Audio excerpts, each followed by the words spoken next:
Hola a todos, bienvenidos a Hablando con Líderes, el podcast de Novicap. En este episodio tengo el placer de entrevistar a María Eugenia Gay, decana del Colegio de Abogados de Barcelona. María Eugenia nos habla sobre cómo ha sido su evolución profesional, las nuevas tendencias en el sector de la abogacía, cómo conseguir el equilibrio personal y profesional teniendo una familia numerosa, los secretos para gestionar un equipo de éxito y mucho más. ¡Empezamos! Muy buenos días, María Eugenia. ¿Qué tal? ¿Cómo estás? Muy bien, buenos días. Mil gracias por venir y acercarte a nuestras oficinas. Gracias a vosotros por la invitación. De nada. Decana del CAP, ¿cómo ha sido la evolución profesional y a nivel de responsabilidades durante estos últimos años? Bueno, la verdad es que, claro, obviamente pues mis orígenes vienen del mundo de la abogacía. Y bueno, la evolución que he ido teniendo a lo largo de estos últimos años ha sido sin duda el compaginar la carrera profesional en el despacho como abogada procesalista con la carrera institucional. Desde muy jovencita pues me empezó a gustar el mundo del Colegio de la Abogacía de Barcelona, desde el que se organizan pues multitud de actividades y de formación, de liderazgo para lo que es el dirigir la institución, y entré a formar parte de la Junta de Gobierno de la que fuera en ese momento la primera mujer decana, después de más de 200 años de historia de la institución, y entonces pues ostenté la responsabilidad de ser la directora de Relaciones Internacionales dentro de la Junta de Gobierno. Y empecé pues a tener esta pasión por la profesión, ya no solo desde lo que es en sí dentro de la propia ciudad, sino también en el ámbito global y el estudiar nuestra profesión desde un punto de vista comparado y a nivel internacional. Entonces, bueno, después de esta etapa también estuve incorporada como tutora de la Escuela de Práctica Jurídica de los abogados y abogadas jóvenes que se incorporan en la profesión, y la verdad es que también fue un honor el poder ayudar a estos jóvenes a iniciarse en el mundo de la profesión desde la perspectiva del ámbito del derecho procesal civil, que es la rama a la que yo estoy especializada, ¿no? Entonces, bueno, hubo un momento en el cual fui consciente que desde la institución se podía cambiar muchísimo en favor de la misma profesión. Y, por lo tanto, pues bueno, después de estarlo comentando con varios compañeros y compañeras, decidimos iniciar el camino a realizar una candidatura y concurrir a las elecciones que hubo en el año 2017 para el cargo de decano, decana y miembros de la Junta de Gobierno. Y bueno, pues entonces nos pusimos con una campaña, con un programa muy ambicioso en relación a todo el tema de transformación digital, de defensa del colegiado, de defensa del derecho de defensa, internacionalización, bueno, realmente con un tema muy, muy, muy ambicioso, y salió adelante. O sea que bueno, y aquí estoy ahora pues compaginando la responsabilidad por segunda vez, ya además pues validada por la confianza por la Abogacía de Barcelona y con el despacho profesional. A nivel de tiempo, de inversión de tiempo, ¿qué porcentaje estarías por la parte del colegio y qué porcentaje por la parte del despacho? Pues aproximadamente yo creo que estoy en un 70% colegio, 30% profesión. Entonces es muy importante que el despacho te funcione. Para ser decano o decana has de tener ya un despacho que te apoye, que entienda, ¿no?, el por qué te estás dedicando a la profesión y el por qué vas a dedicar pues parte de tu tiempo de manera vocacional a mejorar la profesión, a mejorar la administración de justicia, a mejorar la justicia de nuestro país, a reforzar el Estado de Derecho, a reforzar nuestra Constitución. Y sin duda que esto implica una inversión de tiempo muy elevada, que implica necesariamente que tu despacho esté funcionando. Claro. Y es cierto que yo, años antes de concurrir a las elecciones, pues también estuve haciendo un esfuerzo muy importante en el despacho para consolidar un equipo que pudiera seguir trabajando. Yo sigo recibiendo los clientes, sigo redactando las demandas con el equipo, sigo subiendo juicios, pero es cierto que tengo un apoyo muy importante de equipo en el despacho y una familia a la que no puedo más que estar agradecida a nivel de despacho, porque nosotros es un despacho familiar. Y por lo tanto, pues gracias también a ellos, pues puedo tener el privilegio de poderme dedicar a la institución. ¿Y en el despacho lideras todo el despacho o lideras la parte más de procesal? No, exacto, yo más la parte de procesal civil. Vale, exacto. Vale, sí, perfecto. Porque el 60%, yo no lo conocía, pero es totalmente altruista. Sí, absolutamente. Vocacional. Vocacional Es un cargo honorífico. Y como tal, claro, sí que te da el prestigio si haces bien las cosas y defiendes bien los intereses de la profesión y representas la institución como merece, pues es cierto que te da mucho prestigio. Y creo que la nuestra es una profesión que el prestigio es importantísimo. Claro. Y por lo tanto, a partir de aquí, pues obviamente te aporta pues posicionamiento en el mercado. Es decir, Claro. que en el fondo... sí, que es un arma de es un- doble filo, exacto, ¿no? Que ¿no? al final Sí. estás Sí. alimentando las Si dos haces bien partes las para cosas, hacerlo. yo creo que también puede ser muy beneficioso Claro. para la firma, claro. Entrando más en la parte de la base de la profesión, ahora mismo sois más de 25.000 abogados en Barcelona. ¿Cuáles serían las responsabilidades a nivel de sociedad de estos 25.000 abogados que tenemos al día de hoy en Barcelona? Bueno, lo más importante es tener en cuenta que la función del abogado, precisamente, que viene encomendada por el ordenamiento jurídico y que viene contemplada la tutela judicial efectiva en el artículo 24 de la Constitución española, es el defender los intereses, los derechos y libertades de la ciudadanía.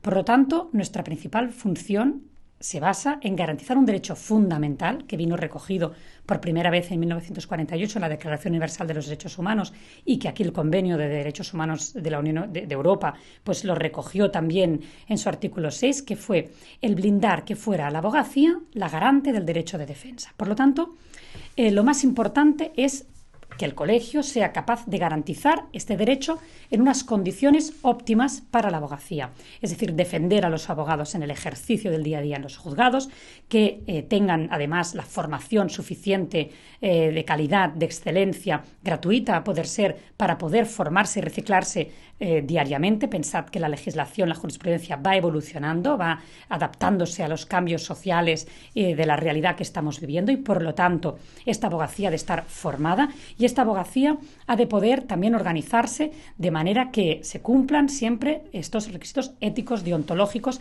que rigen la profesión y que hace que la misma tenga que ser obligatoria al estar inscrita en un colegio profesional. A nosotros nos toca, pues, como también dice la Ley de Colegios Profesionales, mi función es velar, representar, defender, ¿no? y regularizar la profesión. Y dentro de estos objetivos, pues obviamente se ha de hacer todo de manera certera y que sea favorable para este colectivo que va a garantizar este derecho de defensa. O sea que a partir de aquí organizar también y estructurar, y es muy importante que se conozca la labor que hacen en Barcelona en concreto los más de 3.500 abogados y abogadas que ejercen el turno de oficio y asistencia jurídica gratuita, que también es una asistencia que viene contemplada en la Constitución y que a través de la Ley de Asistencia Jurídica Gratuita pues regula y garantiza que todo ciudadano español tenga derecho a un abogado o abogada y por lo tanto la función que desempeña nuestra profesión es importantísima y el ciudadano ha de ser consciente de este papel que jugamos la abogacía. Y no solo el ciudadano, sino también los poderes públicos, porque nosotros actuamos también como contrapeso frente a los posibles abusos de los poderes públicos. Por eso es muy importante que se garantice la independencia de la institución y de la profesión, la libertad de la profesión, que no pueda estar sujeta a injerencias o a interferencias, es decir, hemos de ser una profesión libre y, por lo tanto, pues en tanto libre, defender al cliente, manteniendo siempre su secreto profesional y manteniendo siempre la confidencialidad de todas las comunicaciones con estos clientes y, por lo tanto, el colegio también tiene que velar por esta defensa a ultranza de la profesión frente a los poderes públicos. ¿Y las relaciones institucionales? Es una relación muy... Sí. muy... El colegio, algo que también me cogí como una prioridad fue precisamente el reforzar estas relaciones institucionales, uno, con la sociedad civil, ¿vale? Es decir, con todos los organismos que también representan los intereses semiprivados, semipúblicos, podríamos decir, público-privados, como son instituciones como la Cámara de Comercio, como FUMEN, como PIMEC, como los demás colegios profesionales. Yo tengo el cargo también de presidenta de la Intercolegial, que agrupa a más de 200 colegios profesionales de Cataluña, los médicos, ingenieros, arquitectos, gemólogos, incluso, es decir, todos los colegios profesionales estamos agrupados en una asociación que presidimos desde el Colegio de la Abogacía, y bueno, en este caso, no como el colegio, pero sí lo presido en este caso yo, vale. Siendo la decana, y por lo tanto nuestra función ha de ser vertebradora de toda la sociedad. Yo fui consciente de que la abogacía precisamente ha de ser capaz de aunar todos los intereses de las profesiones y liderar este poder que ejercemos frente a los poderes públicos. Nosotros venimos regulados por una ley. Vale. Nosotros estamos contemplados, los colegios profesionales, en el artículo 36 de la Constitución española, que en ese momento fue además obra y presión del que ostentaba el cargo de presidente de la Abogacía Española, que era Antonio Pedro Rius, que tuvo un papel muy importante en la redacción también de la Constitución, y en su artículo 36 consiguió que los colegios profesionales tuviéramos precisamente esta entidad a la que se tiene que dotar como contrapoder. Yo creo que es muy importante, ¿no?, decir que hay el poder ejecutivo, legislativo y judicial, pero luego estamos los colegios profesionales que vertebramos todas las profesiones y que somos los que mantenemos la economía del país también, y los que estamos organizados de manera vocacional alrededor de unas profesiones que sustentan y mantienen la economía también del país, ¿no? Y por lo tanto, aquí en Cataluña era muy importante recuperar esta vigencia, esta, prioridad que deben tener y este papel que deben jugar como rol, ¿no?, vertebrador de toda la sociedad. Entonces, ya no lo hacemos solo a nivel autonómico, sino también a nivel estatal. De la economía y un poco de la evolución de la misma, ¿no? Hablando de evolución, hace 25 años erais 6.500 abogados y ahora mismo estáis alrededor de 25.000.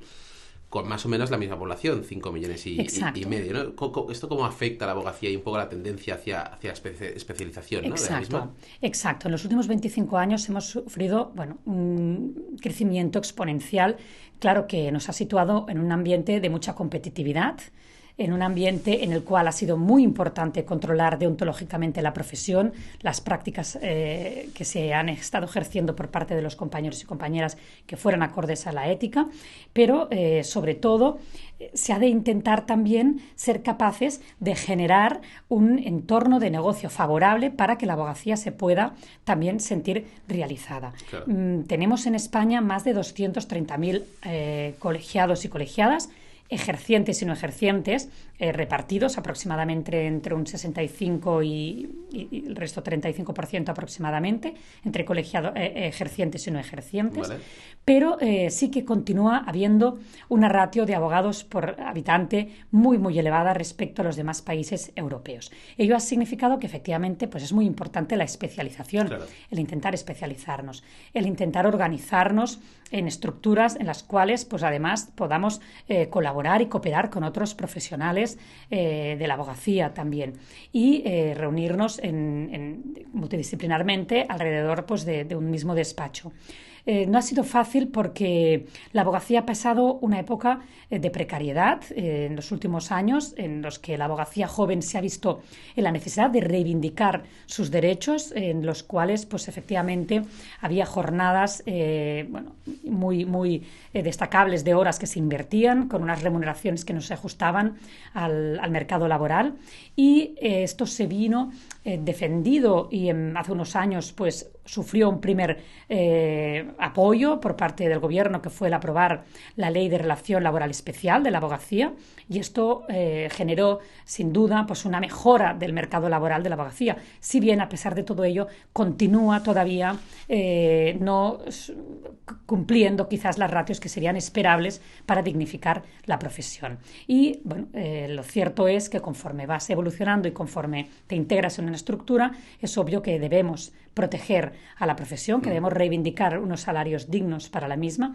y aquí entra pues también todas las dinámicas luego de conciliar vida profesional, claro, y familiar y todo lo que implica, ¿no? Pero sin duda que hemos de dar un paso más, que ahora pues está en poder seguir protegiendo pues los derechos de los abogados jóvenes que empiezan a iniciar su carrera, ¿no? Su carrera profesional, porque al final vosotros sois la representación del mercado, ¿no? Lo que está pasando en el mercado. Entonces, volviendo un paso para atrás, ¿vosotros tenéis relación con las universidades? Porque al final vosotros vais viendo las especializaciones que hay en el mercado y esto ha de retroalimentar un poco la educación de los jóvenes para el mundo profesional. Y además ahora se ha visto reforzado en tanto que la ley de acceso prevé que las universidades tienen que tener convenio con colegios profesionales para poder homologar su máster.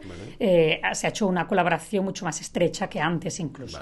Se ha consolidado esta colaboración, que ya ha venido siempre existiendo, pero la verdad es que el Colegio de la Abogacía de Barcelona Barcelona, con todas las universidades de la demarcación de la provincia de Barcelona, tiene una relación extraordinaria, trabaja los planes de la ley de acceso, precisamente focalizando a que los jóvenes puedan especializarse. Y es más, incluso los últimos años ya de universidad, el último año de carrera, hacemos unas, intervenciones en los que animamos también a los jóvenes que sepan y conozcan que hay carreras, salidas profesionales como las oposiciones a registradores, notarios, jueces, fiscales, que pueden explorar, que deben explorar y que por lo tanto también es importante que en Cataluña seamos conscientes de la relevancia, y lo traigo aquí a colación, ¿no?, de que tengamos ciudadanos catalanes y que hablen el catalán para que puedan también inmiscuirse en la cultura de la oposición, que parece que aquí en Cataluña no está muy arraigada y que sin duda hace que luego peligren estas, instituciones que deben contar también con profesionales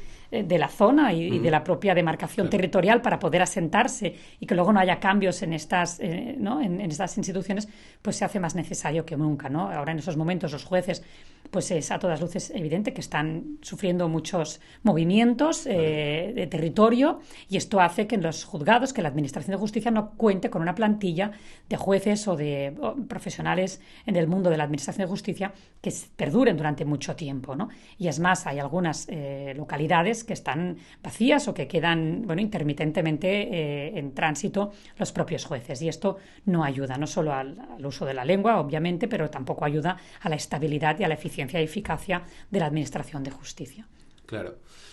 ¿Qué acciones estáis haciendo, aparte de acercaros más a las universidades que ya estabais, pero al final de crear estos convenios? ¿Qué acciones hacéis para que los jóvenes no vean el sector de la abogacía como un sector tradicional o antiguo, ¿no? Mirando otros sectores que igual están evolucionando más rápido? Exacto. Aquí también tengo que dar el mérito al grupo de abogados jóvenes del colegio, que están trabajando de una manera extraordinaria precisamente esa defensa de la abogacía joven, pero sobre todo pues les dan mucha formación especializada.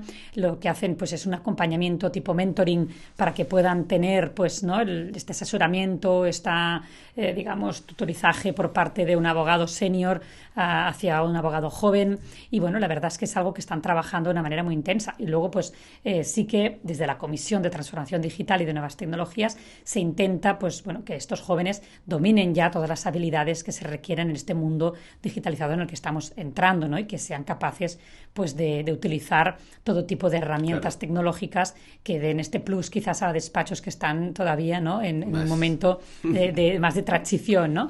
Y que por lo tanto el abogado y los despachos vean a estos jóvenes, ¿no?, como un futuro importante y una oportunidad de la que poder sacar provecho, ¿no? Y yo creo que precisamente pues esto es lo que se está produciendo también, ¿no?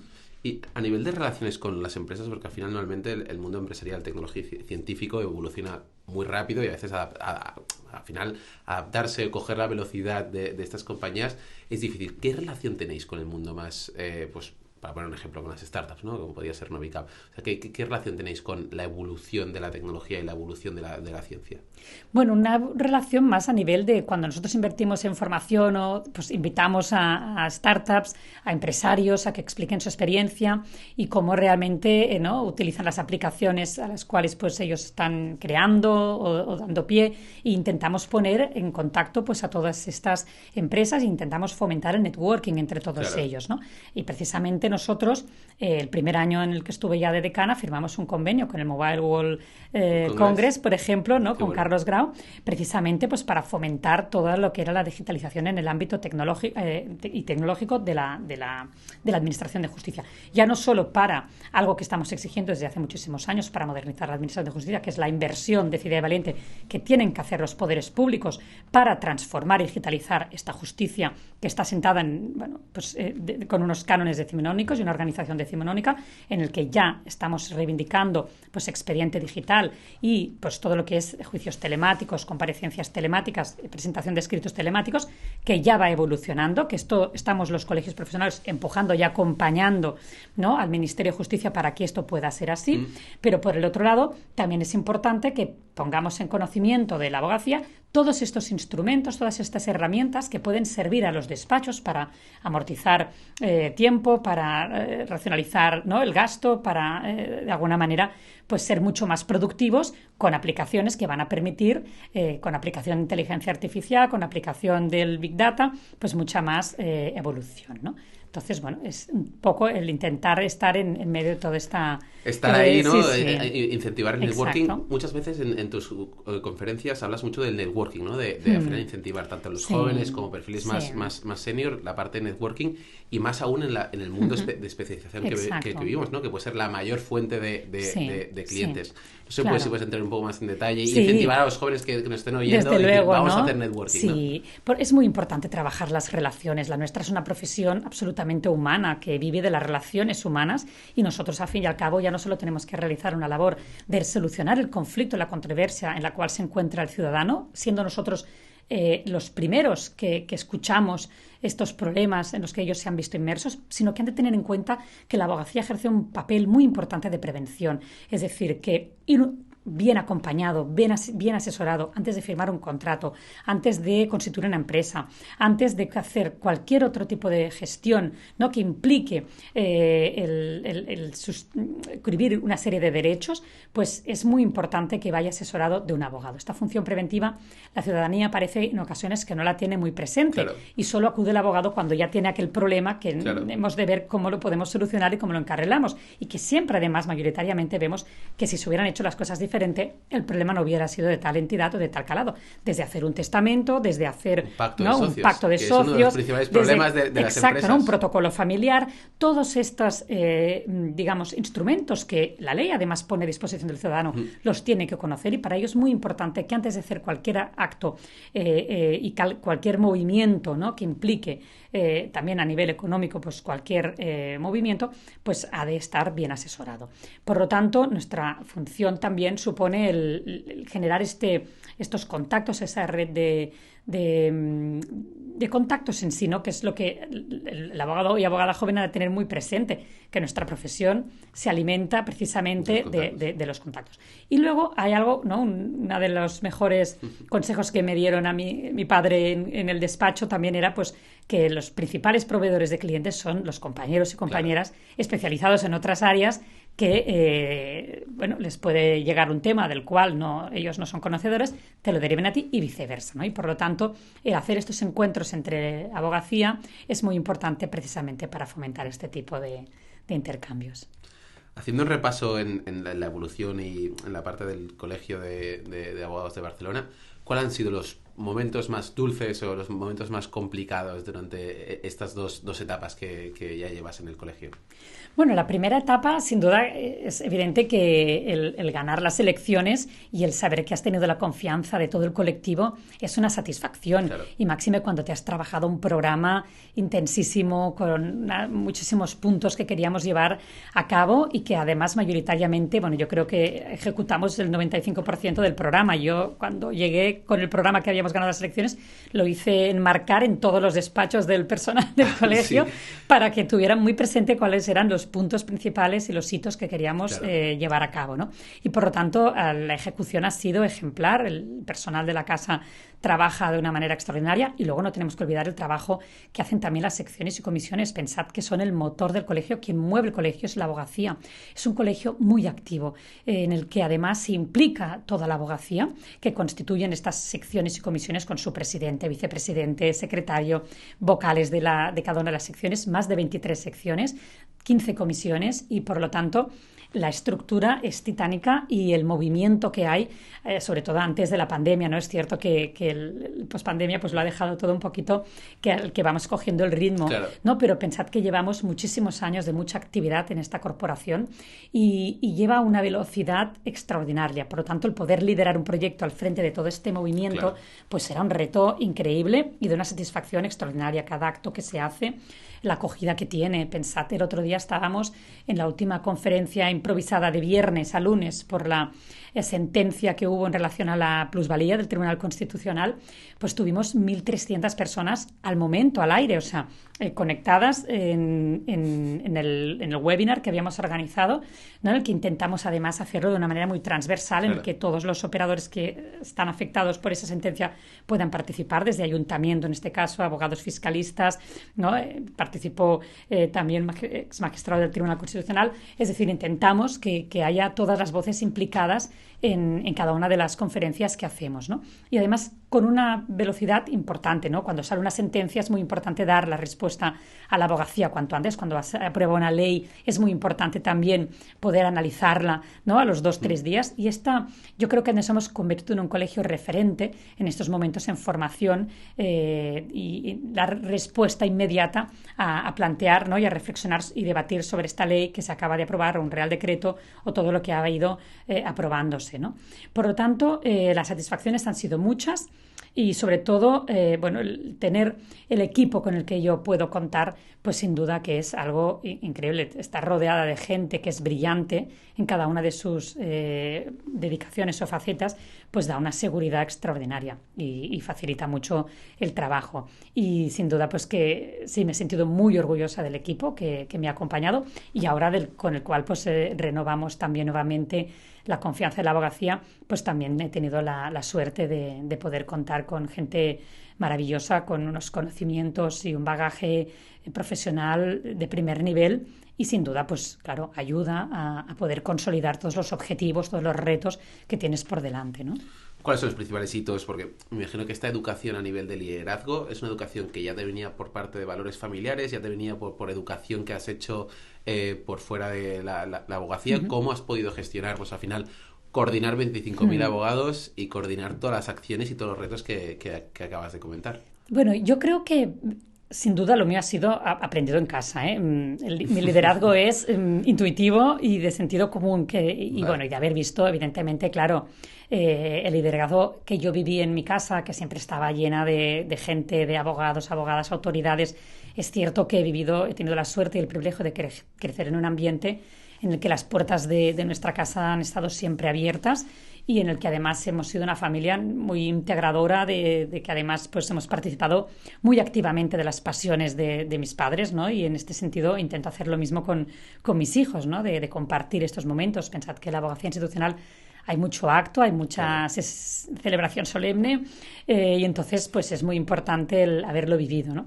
Y sí que es cierto que yo lo he podido pues aprender en casa, pero porque yo he sido licenciada en Derecho y máster en Mediación, con lo cual tampoco tengo una formación que vaya más allá de la jurídica, claro, estrictamente, y sí que fui muy buena alumna, era muy estudiosa, muy disciplinaria, muy rigurosa, muy exigente, soy muy autoexigente conmigo y con los demás y muy, muy disciplinada. Yo creo que la disciplina es el secreto del éxito, ¿no? Al fin y al cabo, el ser capaz de entender que cada reto implica invertir muchas horas de estudio, muchas horas de dedicación y luego pues el saber compartir estos retos con la gente que te rodea, claro, también resulta sumamente importante, el no querer tampoco, ¿no? Estar por encima de los que te acompañan, sino estar todos en el mismo nivel. Yo recuerdo en una ocasión que me preguntaban, ¿qué tipo de liderazgo ejerces? Digo, bueno, claro, dije, no sé, digo, inclusivo, no sé si existe o no. El liderazgo inclusivo lo voy a inventar yo, ¿no? Pero el arrastrar a todo el mundo, el coger a la gente de la mano hacer partícipes a todo el mundo. Exacto, ¿no? del plan, ¿no? Y hacer pues proyectos muy inclusivos en el que todo el mundo se sienta partícipe, se sienta parte, ¿no? De hecho, cuando hicimos el Women Business and Justice European Forum, que constituimos esta asociación en la que, bueno, desde mujeres de todos los sectores y ámbitos, ¿no? Social, económico, cultural, de la empresa, de la judicatura, del mundo de la justicia, pues reivindicábamos este liderazgo femenino, esta igualdad real por la que venimos luchando de una manera muy transversal todos. Y este foro pues fue un poco para aunar todas estas voces que íbamos oyendo, claro, en Cataluña, ¿no? Incluso a nivel estatal. Y el integrarlos en este congreso que ya vamos organizando, que ahora estaríamos ya para la 4ª edición en el 2022, que ha acabado siendo un referente en todo el territorio nacional y europeo incluso, ¿no? Bueno. Y por lo tanto, pues yo creo que el secreto ha sido integrar a todas las mujeres que estaban reivindicando y alzando Líderes. la voz desde diferentes Claro. sitios, ¿no? El poder levantar el teléfono, llamarlas a todas y cada una de ellas, ¿no? Y contactar con ellas y integrarlas en un proyecto que ves que puede salir adelante y que puede tener mucho futuro, ¿no? Ahora entraremos en la parte de conciliación y la parte de la reivindicación a nivel de género, pero antes me gustaría una pequeña anotación que yo creo que todo el mundo se lo pregunta, que muchas veces a nivel de protección de datos estamos hablando con, pues al final, familia, relaciones, etcétera, y estás hablando pues de zapatillas, ropa o lo que sea, y de repente entras en Google, entras en Instagram o en las redes sociales y te aparece esa información que estabas hablando y te sorprende, ¿no? De cómo puede ser que nos estén escuchando. Me imagino que a nivel de protección de datos o a nivel de evolución de los datos, donde realmente cambian el modelo de empresa, de donde las empresas nos ofrecen un producto, donde que nosotros somos el producto, somos los datos, por lo tanto el producto de esas compañías. No sé si es un tema que normalmente en el colegio se habla a nivel de protección de datos y sobre todo por las nuevas regulaciones de la Unión Europea. No sé si nos puedes dar tu opinión no, y un poco el punto de efectivamente vista. es un tema para nosotros importantísimo. Piensa que, es decir, independientemente de que evidentemente siempre recomendamos, ¿no?, el delegado de protección de datos en todas las empresas, que resulta fundamental. Pero hay una frase que no me canso de repetir de Michelle Bachelet, que tiene discursos impecables y excepcionales en relación a todo lo que es la evolución tecnológica y cómo podemos adaptar esta nueva realidad social y estos cambios que se están produciendo a una velocidad vertiginosa, ¿no?, a lo que es el mundo y lo que ha sido también pues el proteger los derechos de las personas. Y decía, data is power, big data is big power. Entonces, a partir de aquí, ¿no?, la inteligencia artificial, el Big Data, Internet, ha cambiado la manera en que nos relacionamos con las personas y las cosas de una manera extraordinaria y a una velocidad increíble. ¿Qué ha pasado? Que hemos de ser capaces de poner en el centro, ¿no?, la vida, la dignidad de las personas, la protección de la intimidad, del honor de la persona, frente a cualquier tipo de evolución tecnológica, política, social y frente a cualquier posicionamiento que los políticos quieran hacer. Solo si ponemos esta protección de los derechos humanos, ¿no?, como bien superior jurídico al que tenemos que defender, sobre todo la abogacía, pues porque nos corresponde en este caso, seremos capaces de ayudar a progresar la humanidad. ¿Cuál es el fin último que tenemos todos en este mundo? El progreso en todos los ámbitos de nuestra vida. Y por lo tanto, este progreso, ¿cómo lo tenemos que realizar? De una manera digna, de una manera respetuosa con los derechos humanos. Por lo tanto, sí a favor de todo lo que es ¿no?, esta inteligencia artificial, esta revolución tecnológica, pero vayamos con cuidado, ¿no? Seamos capaces de dar estos pasos protegiendo a las personas y la intimidad y el honor, la propia imagen. Y a partir de aquí, fíjate cómo esta revolución tecnológica también ha comportado la nueva comisión de delitos, la ciberdelincuencia, ¿no?, que parecería mentira que hace 20 años pudiéramos estar hablando de esto. Y precisamente el otro día, reunidos con fiscales, decíamos, bueno, cómo todavía incluso ahora somos incapaces de prever qué tipo de delitos se van a cometer de aquí a 10 años. Entonces, hemos de intentar ser transgresores, innovadores, hemos de prever y ser capaces de intentar hacernos unos escenarios que se podrán producir para que no nos tengan que venir situaciones, ¿no?, que hemos tenido que vivir complejas, ¿no?, de vacíos legales que se han producido en ocasiones, ¿no?, con aquella trabajadora que se suicidó después de que se hubiera hecho viral un vídeo suyo. Claro, dices, ¿dónde está el responsable de una situación como esta en la que se ha vulnerado la intimidad de una manera tan flagrante, tan dolorosa, y qué repercusiones puede tener en una persona humana, ¿no? Entonces, hemos de hacer este esfuerzo, los juristas, de prever qué puede suceder y anticiparnos a esta comisión de delitos amparados en esta ciberdelincuencia que están ahora en un limbo legal y que en ocasiones no encuentran protección, ¿no? Por lo tanto, a partir de aquí hemos de ir trabajando y ser previsores, ¿no?, de este gran poder que están teniendo no solo las empresas, sino también los poderes públicos. No nos olvidemos que los políticos también están utilizando nuestros datos, están haciendo uso de todas estas pues todos los algoritmos que les llegan de la población. Claro, es que todo esto, cuidado, porque significa pues una intromisión en la intimidad de las personas, brutal. Entonces, sí que se ha de ser muy curoso, se han de poner límites. Yo no estoy a favor del todo vale, toda revolución vale. Creo que hemos de ser capaces de poner lo que decía, la vida y la dignidad, porque ha costado la vida a personas, puede haber costado esta revolución tecnológica y digital. La dignidad, porque evidentemente esta forma de delinquir, esta manera de intrometerse en la vida personal y privada de las personas, que ahora incluso nos estamos como acostumbrando que sea algo frecuente, y esto es un grave error y sin duda esto no ayudará a progresar, ¿no? Sí, a nivel de hacer ciberseguridad, me comentaron que pues, hubo un ataque de ciberseguridad al Hospital Clinic, creo, al final. Claro. Claro, aquí estamos hablando de datos... Datos historias clínicas de las personas, que es la intimidad de la persona humana, ¿no? Claro, y después hablamos que después al final quien hace el ataque te pide ciertas monedas en bitcoins para no tener rastreo. Exacto, y realmente es muy complejo. Pero es que incluso ahora a nivel europeo están intentando también entrar en el secreto profesional. Hay como una cierta corriente que está sufriendo ahora Francia. El otro día, precisamente, la presidenta del Consejo Nacional francés lo decía en una conferencia en la que estuve en París, en el que se está planteando que la propia abogacía tenga que vulnerar el secreto profesional cuando se le requiera o se le exija por parte de las instituciones, cuando es la base de todo derecho de defensa. Es decir, la confidencialidad de lo que nuestros clientes nos dicen en nuestro despacho profesional, pues es algo fundamental, claro, y es el pilar de nuestro Estado de Derecho, al fin y al cabo, y del derecho de defensa, ¿no? Por lo tanto, yo creo que esta tendencia de entrar en los datos, ¿no? de todos los ordenadores y de toda la, ¿no? Un poco, pues significa que nuestro secreto profesional pueda estar en riesgo, peligrar. Fíjate que Hacienda ya está intentando hacer gestos, ¿no?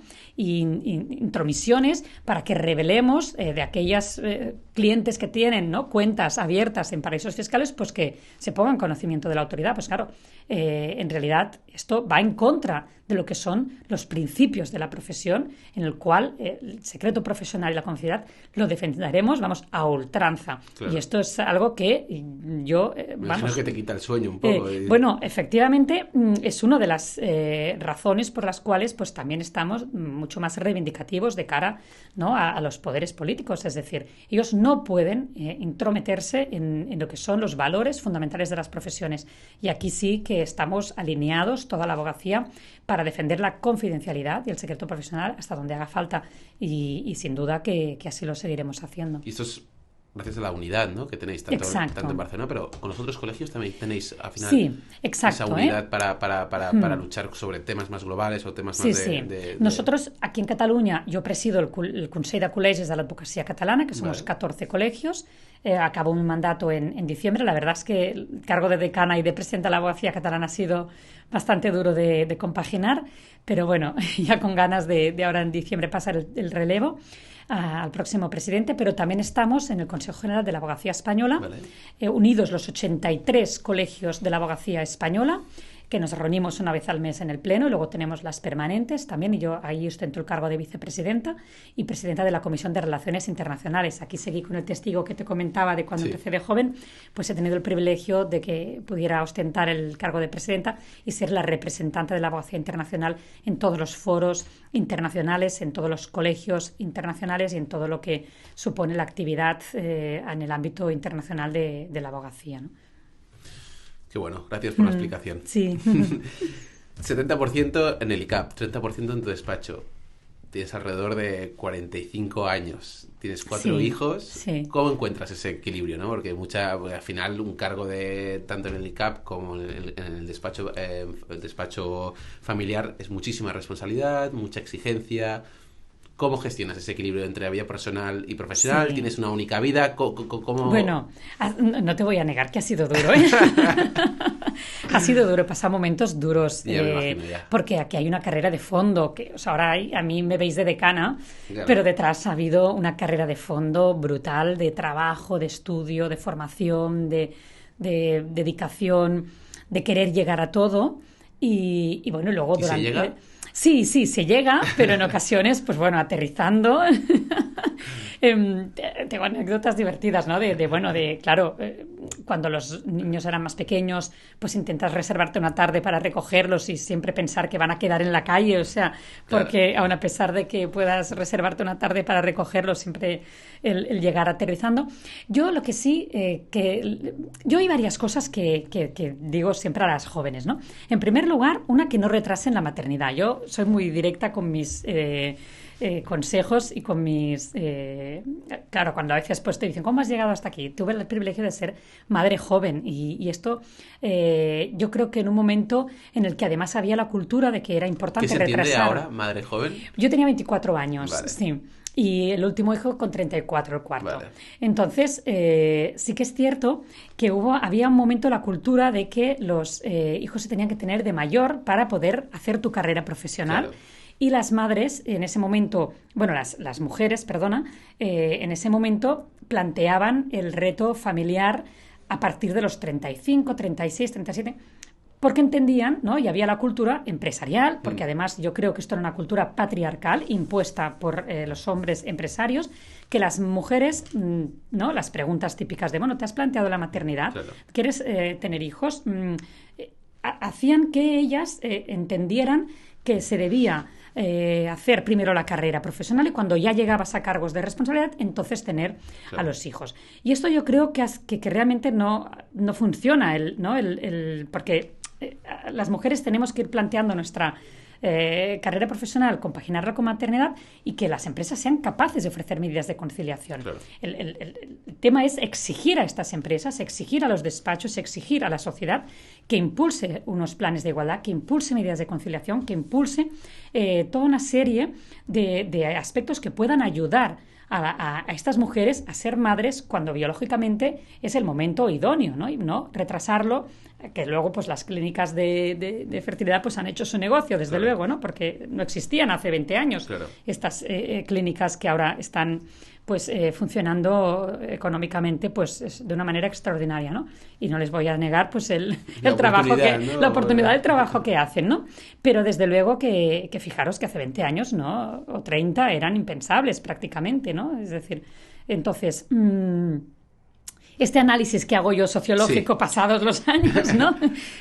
Es como un poco lo que decimos, ¿no? Que nos conformamos en ese momento con retrasar la maternidad y yo ahora digo, no, lo que tenemos que hacer es reivindicar y alzar la voz para que las empresas impulsen medidas de conciliación, impulsen medidas de transparencia retributiva, procesos de selección transparentes, paritarios, en los cuales haya pues tanto hombres como mujeres, porque es obvio que había una exclusión de las mujeres en los procesos de selección precisamente por el tema de la maternidad. Y esto es lo que no podemos tolerar, esto es lo que no podemos permitir. Y esto es lo que ha venido sucediendo. Y tenemos que empezar ya a tirar de la manta del patriarcado, en el que había una estructura dominada por hombres, en la que los hombres se recomendaban, los hombres hacían el networking, los hombres hacían las relaciones en todos los sentidos y por lo tanto dejaban a la mujer fuera de este escenario en el cual pocas podían y conseguían integrarse y meterse en la estructura. Claro. Y una vez entraban, les costaba mucho dar la mano a las que venían más jóvenes para hacerlas subir. Entonces, esto yo creo que ya estamos, bueno, yo creo que este techo lo hemos ido rompiendo y aun a pesar de que se resiste a quebrarse, vamos empujando. ¿Te has encontrado alguna resistencia durante estos...? Bueno, claro, yo viví una experiencia embarazada de mi segundo hijo en un juzgado en el cual los juicios ordinarios hay una vista de audiencia previa en la cual se fija juicio se fija una fecha para el juicio. En esa audiencia previa yo estaba embarazada ya pues aproximadamente de 8 meses y al mes siguiente salía de cuentas y el juez saca las agendas y dice, bueno, pues vamos a señalar al juicio. Y señaló para al cabo de un mes y medio. O sea, es un periodo que se fija prudencial para practicar prueba, citar a los testigos, etcétera. Y creo que señaló para al cabo de un mes y medio. Y dije, bueno, señoría, digo, es que yo en un mes salgo de cuentas, digo, por favor, me puse de pie para que me viera que estaba visiblemente embarazada. Y dijo, no, pues se busca un sustituto. Bueno, claro, a mí me dio ahí una especie como de ataque. Pensé, digo, bueno, llevo 3 años entre la demanda, la contestación de la demanda, las pruebas, los plazos, digamos, hay un colapso en estos Claro. momentos. Había entonces y lo sigue habiendo y seguimos trabajando para descongestionar y fomentar pues esta efectividad y eficacia en la Administración de Justicia. Que otra de las razones por las que también quise ser decano es para cambiar esta realidad en estos momentos, porque hay un atasco y un colapso que no estamos siendo una justicia eficiente propia del siglo XXI y estamos todavía en unas ratios de resolución de las controversias y de la resolución de las sentencias muy, muy tardías y por lo tanto es algo que también estamos reivindicando. Pero bueno, en este escenario el juez fijó fecha y yo dije, bueno, me encaré, dije que no, respetuosamente, pero lo vine exigiendo, ¿no? Y entonces dijo que me viniera un sustituto. Bueno, monté en cólera, pero no cambió, o sea, él no cambió la fecha del juicio. Y yo efectivamente tuve que buscar dentro de mi despacho, yo tengo el privilegio de haber estado en una estructura de despacho, pero hay muchas compañeras que no tienen, que están solas trabajando, claro, que el ciudadano ha confiado en ellas, que ellas son las que conocen el tema, y el derecho de defensa es personal, en el abogado o abogada en el que tú confías tu tema. Claro. Por lo tanto, esto afortunadamente, cuando yo llegué en la Junta de Gobierno, porque entonces no estaba, fue lo primero que hicimos, un protocolo de suspensión de juicios por maternidad y paternidad. Y en estos momentos Cataluña fue pionera en tener un protocolo de suspensión que ahora hicimos y lo renovamos recientemente, en el que además también se suspenden por enfermedad de familiares, por muerte de familiar, por fecundación in vitro, por matrimonio. O sea, ahora ya hay unos supuestos en los cuales hemos hecho este protocolo paralelo al resto del Estado, porque la ley de enjuiciamiento civil no lo prevé como tal, y ni la de criminal, y por lo tanto, en este caso, a este protocolo que en Cataluña se viene exigiendo. Al haber vivido esa experiencia, cuando tú has vivido estas discriminaciones, es cuando también es cierto te enciendes muchísimo más, ¿no? Entonces fue cuando empezó un poco la lucha por la conciliación y la igualdad, ya no solo desde el ámbito de la institución, sino en el ámbito reivindicativo de la sociedad. Porque sí que es cierto que como la estructura que veníamos viviendo era que la mujer se quedaba en el hogar y todavía pesan estos sesgos, estas barreras, estos prejuicios que ha habido porque se entendía, ¿no?, que la mujer debería quedarse en el hogar y todavía hay muchas mujeres que optan por renunciar a su carrera y a sus logros profesionales por dedicarse a la familia y es absolutamente respetuoso. Pero lo que tenemos que hacer es fomentar que la mujer también se incorpore en el mercado laboral, el fomentar su independencia, el fomentar que sea capaz de llevar a cabo también su trayectoria. Aquí se ha avanzado muchísimo en los últimos 20 años, las leyes han ayudado muchísimo, pero todavía queda mucho camino por recorrer, desde luego. Claro, pero yo me encuentro a veces que me dicen, claro, yo entro a las 9 del despacho, no sé qué hora voy a salir, creo que todos los días, siempre y cuando esté trabajando, van a ser así. ¿Cuándo me planteo yo ser madre? Claro. O padre. Entonces, claro. ¿cómo? O sea, exacto, de los 25 a los 32, que es un poco claro, el periodo claro, donde se ha ido atrasando la parte de maternidad y paternidad, ¿qué les dirías? Claro, que exijan a las empresas, ahora ya además la ley así lo prevé, medidas de conciliación, porque lo que no es normal es que sea el trabajador o trabajadora el que tenga que plantearse, ¿no?, el cómo afrontar su futuro de conciliación, que hemos de ser capaces de cambiar esta cultura que ha habido hasta ahora, dar un vuelco. Ya se va avanzando muchísimo. Afortunadamente, hoy en día, incluso, pensad que en Estados Unidos los despachos de abogados, si no tienen planes de igualdad, hay muchas empresas, incluso multinacionales, que no contratan sus servicios, sino queda acreditado que siguen políticas de inclusión, ya no solo de igualdad como tal, sino en la inclusión en el sentido más amplio de la palabra. Y, por lo tanto,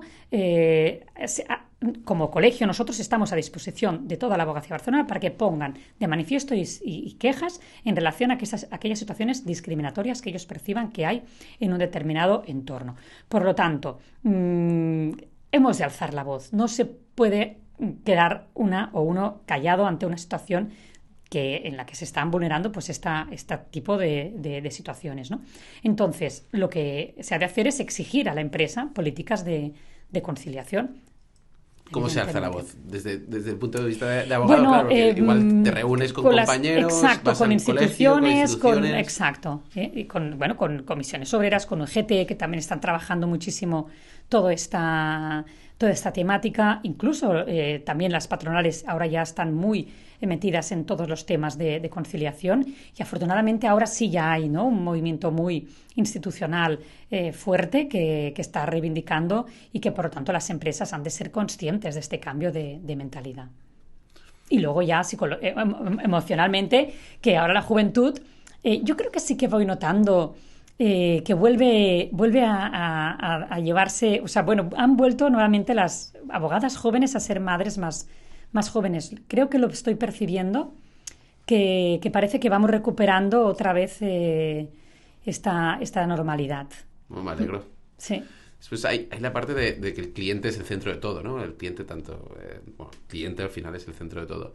Esta inconexión o incapacidad de desconectar con el cliente, ¿esto tienes algún método mágico claro, para gestionarlo? Es complicado, es complicado, porque sí que es cierto que nuestra profesión exige una dedicación muy intensa con los clientes y bueno, cuando el abogado del turno de oficio está de guardia, pues evidentemente también son 24 horas los 7 días de la semana que estamos prestando la abogacía al servicio del derecho de defensa, pero lo importante es el organizarse y planificarse, ¿no? Y sin olvidar que nuestra profesión es liberal, claro, y que nuestro cliente pues puede tener una urgencia, una emergencia y que obviamente pues tenemos que estar siempre muy disponibles. Pero dentro de esta disponibilidad también hay que tener en cuenta que los despachos se han de estructurar, ¿no? Una cosa es el abogado que ejerce solo por su cuenta, ¿no? Y luego el que ejerce pues por cuenta ajena, que en este caso pues se ha de respetar sus horarios y sus tiempos y la decisión que ha tomado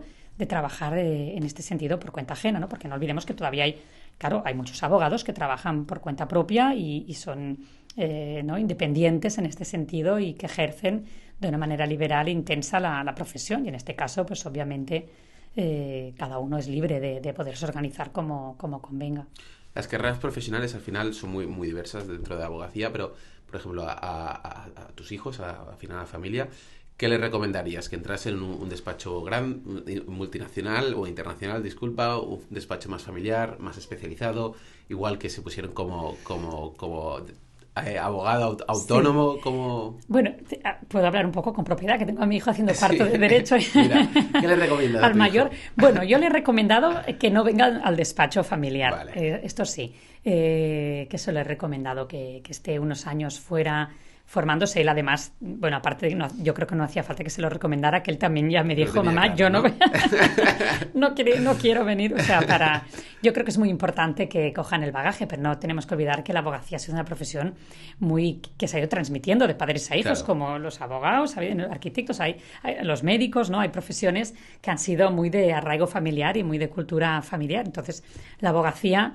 siempre también, ¿no? Y a mí no hay cosa que me haga más ilusión cuando vengo cuando hay las colegiaciones de las nuevas incorporaciones y vienen el abogado o abogada joven con su padre o su madre, ¿no? Y esto todavía sigue pasando muchísimo y genera mucha satisfacción, sobre todo, claro, por el padre o madre que viene, orgullosísimos, y la verdad que es algo emocionante también y que lo ves que las familias lo viven, ¿no? Qué bueno. A nivel de valores familiares, ¿han ido evolucionando o son muy parecidos los valores que te inculcaron, por ejemplo, por la parte de tus padres, a los valores que has transmitido a tus hijos? Sí, yo creo que sí, que los valores siguen muy, muy fuertes en la profesión y lo veo por los jóvenes, ¿no? Que tienen muy claros los valores de la profesión, la independencia, la libertad, la dignidad, la humildad, la generosidad, la vocación de servicio público.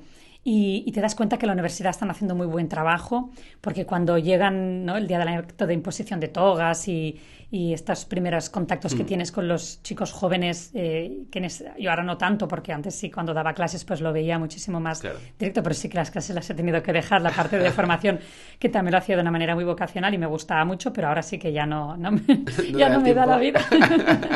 Pero sí que me doy cuenta que afortunadamente los valores, y si no también yo en mi discurso cuando el acto de imposición de togas siempre lo recuerdo, ¿no? Claro. Que es muy importante que no olviden cuál es su función en la sociedad, cuál es su misión y cuál es el papel que ha de jugar la abogacía, ¿no? Entonces yo veo que sí que lo tienen claro y cómo también pues es algo que se transmite de mentores a pupilos, ¿no? Pensad que también es una profesión que es muy importante tener un buen tutor, un, claro, buen profesor, ¿no? O abogado o abogada que te va a guiar y que te recibe en el despacho, con el que vas a hacer tus prácticas, es muy importante este momento, esta conexión entre tutor y pupilo.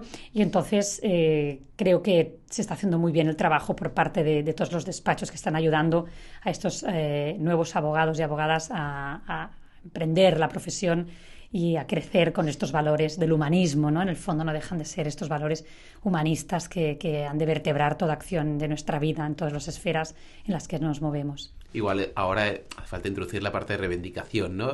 Por la parte de conciliación de la vida personal y profesional, ¿no? Que también se han de introducir. Ya como última pregunta, es una pregunta bastante generalista y antes has dado algún inciso a nivel de qué significa un líder para ti o una persona referente dentro del mundo de abogacía y no abogacía. Bueno, en primer lugar es saber escuchar. Es muy importante saber escuchar, observar también, porque tampoco, ¿no? A veces la gente igual no habla mucho en relación, hay cosas que no te las dice directamente, pero las tienes que saber observar, es tener la empatía para ver qué es lo que preocupa a todo el mundo. Yo al menos es lo que intenté cuando, ¿no?, lideré la candidatura con las primeras elecciones, el empatizar con el entorno, el ver cuáles son las necesidades de la profesión, cuáles son las necesidades de la ciudadanía, qué es lo que quieren y cómo lo quieren, y ser capaz de trasladarlo primero en un papel, luego en un equipo que lo pueda ejecutar. Y es muy importante seleccionar a las personas, ¿no?, que te van a acompañar en un camino como líder, cuando tienes claro el proyecto, la misión, la función, el objetivo que tú quieres perseguir y dónde quieres llegar, porque claro, evidentemente esto ya es fundamental, ¿no?, el tener muy claro cuáles son los objetivos y luego el ir viendo los pasos que tienes que dar. Claro. Y luego quizás también ahora veo la paciencia, ¿no? Yo soy una persona que era sumamente impaciente, o sea, yo me doy cuenta impetuosa de cuando quiero hacer algo, ¿no? No lo vamos a hacer ahora, ya sí, y me he dado cuenta que hay escenarios, hay instituciones en las cuales no se puede correr a la velocidad a la que yo venía haciendo las cosas, claro, porque hay una estructura, hay una burocracia, que esto ha sido duro para una persona que le gusta. Yo sí que me ha gustado siempre hacer las cosas muy con celeridad, no me gusta el retrasar los objetivos, sino cuando creo y tengo claro lo que tengo que hacer, lo hago, ¿no? Entonces, el llegar a instituciones en las que me he integrado por el cargo, ¿no?, y en las que he tenido que formar parte, y yo iba muy claro con qué es lo que quería hacer y lo que no, y no este freno cuando además somos líderes relativamente jóvenes, pues has de aprender también, claro. Y ha sido un aprendizaje, estos 4 años ha sido un aprendizaje brutal. O sea, a nivel, ¿no?, de relaciones humanas, de escuchar a la gente, de empatizar y sobre todo, pues el ser capaz de respetar también los tiempos de los demás, el respetar la opinión de los demás y tener claras las preferencias de la gente que te rodea para poder seguir el camino con mayor comodidad. Gracias por la definición, porque lo has plasmado muy, muy bien, María Eugenia. Nada, mil gracias por haber venido al podcast, mil gracias por haber venido a nuestras oficinas. Ha sido un auténtico placer. Espero que hayas disfrutado. Gracias mucho, la verdad que sí. Gracias por la entrevista. Gracias.